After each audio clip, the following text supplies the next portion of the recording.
केंद्र में नरेंद्र मोदी की सरकार है, उसके बाद जब छत्तीसगढ़ में 2018 में भूपेश बघेल जी के नेतृत्व में कांग्रेस की सरकार बनी है, उसके बाद से जिस प्रकार भाजपा ने अपने राजधर्म का पालन न करते हुए छत्तीसगढ़ सरकार के साथ जहां पूर्वाग्रह से ग्रसित होकर के पक्षपातपूर्ण रवैया अपना रही है, उसके साथ ही साथ आम जनता छत्तीसगढ़ की जनता के साथ भी अन्याय कर रही है।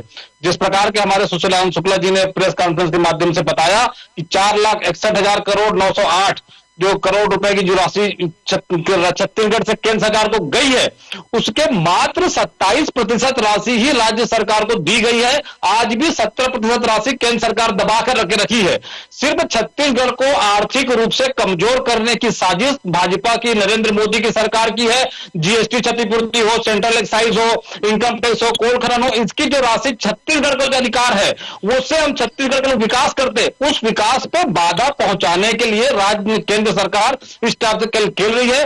और जहां तक रही क्षतिपूर्ति की, ये वो 2026 तक जीएसटी वसूली करेंगे और उसके बाद 2022 से इन्होंने क्षतिपूर्ति राशि देना बंद कर दिया है। ये छत्तीसगढ़ के साथ पूरी तरह से अन्याय है। और तो और सबसे महत्वपूर्ण बात यह है कि आरडीई जो शिक्षा का अधिकार है, उसकी राशि भी केंद्र सरकार सही समय पर नहीं देती और दबा करके रखी है।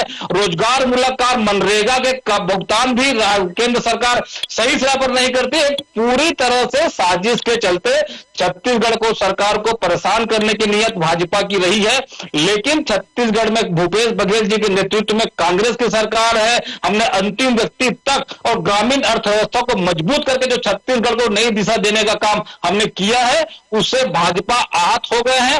और तो और जब हमने किसानों के लिए धान खरीदी की बात करते हैं, 2500 में किसानों का कर्जा माफ करते हैं, तो ये 4 साल के बाद इनको कहने को पड़ता है कि हम धान खरीदी हम कर रहे हैं। मात्र सेंट्रल पूल का चावल खरीदने के बाद कुछ राशि का भुगतान करके अपना वाही लूटना चाहती है। लेकिन छत्तीसगढ़ में भूपेश बघेल जी के नेतृत्व में कांग्रेस की मजबूत सरकार है। तमाम आर्थिक बाधाओं के बाद भी हम किसानों के लिए, महिलाओं के लिए, युवाओं के लिए और सर्वहारा वर्ग के लिए, कर्मचारियों के लिए हम काम कर रहे हैं। निश्चित रूप से भाजपा की साजिश को माननीय भूपेश बघेल जी और कांग्रेस सरकार छत्तीसगढ़ में नेस्तनाबूद कर रही है और अपने संसाधनों से, संकल्पित मन से छत्तीसगढ़ का विकास कर रही है।